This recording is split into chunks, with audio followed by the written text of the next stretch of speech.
से बेकाम हुए इसीलिए तो यहाँ से निकाले गए खेत के समझ रहे हैं।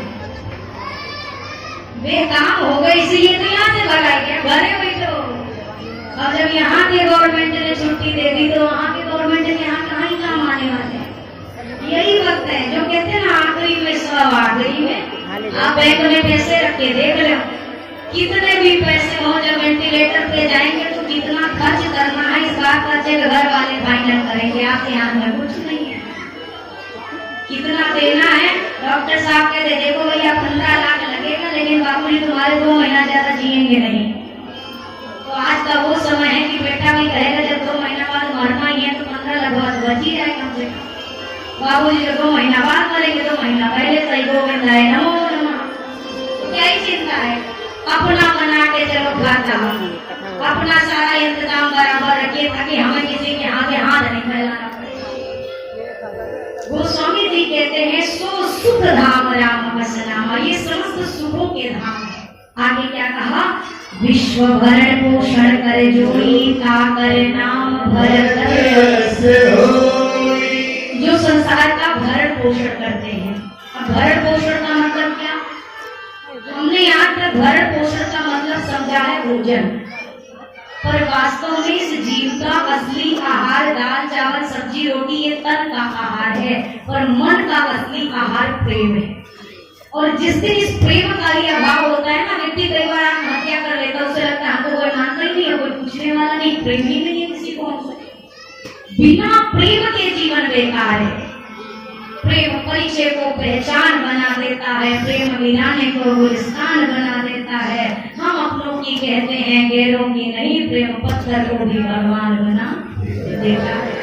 प्रेम तो चाहिए, तो ये प्रेम कहाँ से मिलेगा, जो भी प्रभु का नाम जपेगा ना तो भरत जी उसके हृदय को प्रभु के प्रेम से भरते रहेंगे, ये कम नहीं होगा, इसीलिए ये भरत कहलाए।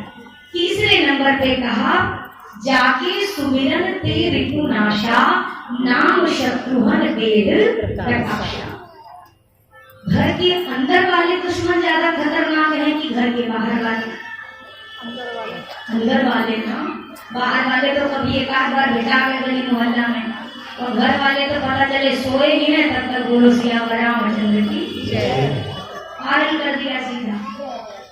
घर के भीतर की शत्रु बड़े खतरनाक है, जो अंदर ही बैठे हैं, दिख भी नहीं रहे हैं, परवाह करना छोड़ नहीं रहे। कौन है? काम, क्रोध, लोभ, मोह, मद और मत्सर। ये 6 दुश्मन घर के भीतर डेरा जमाए बैठे हुए हैं। 6 हैं।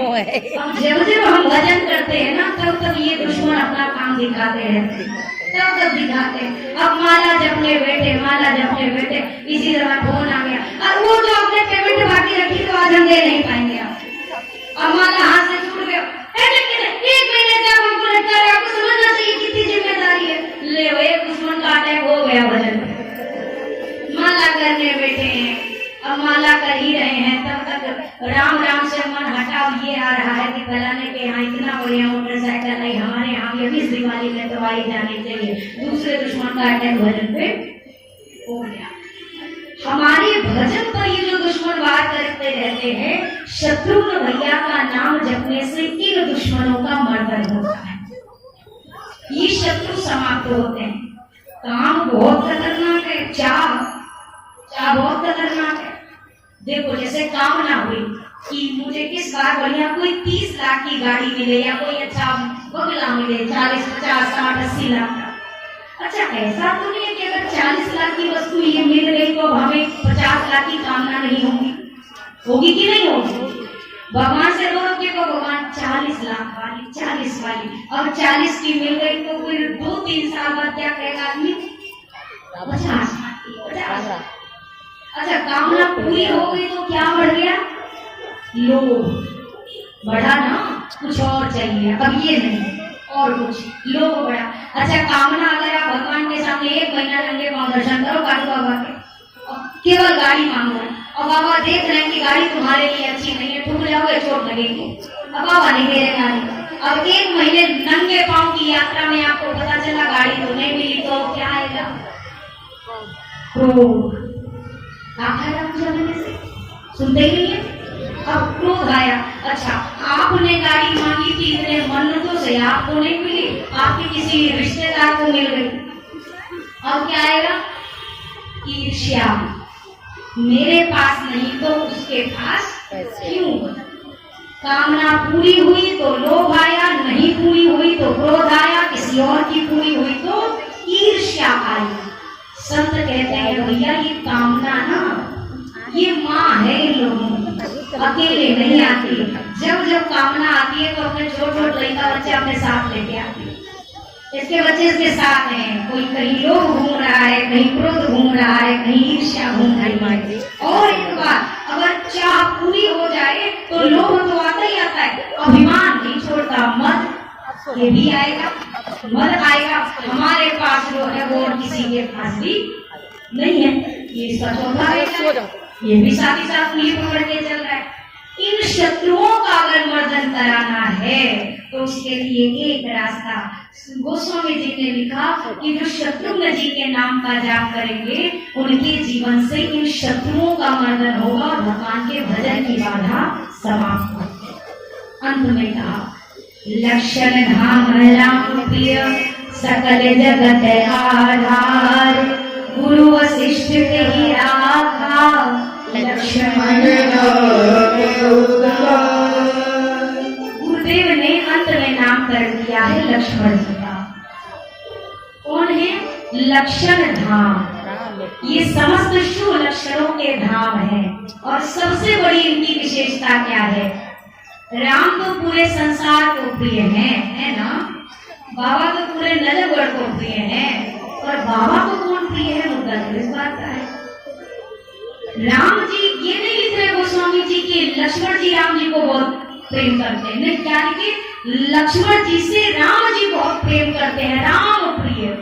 ये राम जी को प्रिय होंगे। सकल जगत आधार, पूरे संसार का आधार है ये। क्या नाम रखा? गुरु वशिष्ठ ते ही राखा लक्ष्मण राम। आपके इन पुत्र का नाम मैं लक्ष्मण रखता हूँ। लक्ष्मण जी का स्वभाव थोड़ा उग्र दिखाया जाता है। घर में जैसे दो बच्चे हैं, अगर एक बच्चा गर्म है तभी दूसरा वाला बच्चा नरम नजर आता है। एक बात पे गर्म नहीं होगा तो दूसरा वाला नरम नहीं, उसके कंपैरिजन में लगता है ये बहुत टेढ़ा है, ये बहुत सीधा है। राम जी की शीलता को उजागर करने के लिए लक्ष्मण जी अपने ये आवेश की लीला दिखाते हैं ताकि मेरे भैया का चरित्र उजागर हो, इनका यश गौरव फैले। इस कारण से चारों भैया का नामकरण हो गया। नामकरण के उपरांत अब प्रभु ने कुछ बाल लीलाएं करी है। बाल लीला में क्या क्या दर्शन आता है वो स्वामी जी कहते हैं प्रभु की दिनचर्या कैसी। प्रातः काल उठी के रघुनाथ मात पिता तुझे नाम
ये प्रभु की बाल्यावस्था से ही यह स्वभाव है उनका।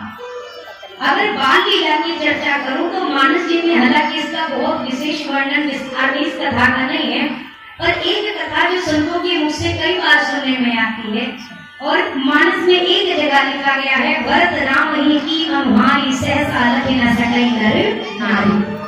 लक्ष्मण जी और शत्रुघ्न जी का एक जैसा भूरा वर्ण है, गोरे गोरे हैं। राम जी और भरत जी श्याम वर्ण के हैं। छोटा है। तीनों मैया अपने चारों लल्ला को अपने अपने पास रखती हैं। अच्छा, लक्ष्मण सुमित्रा मैया के दो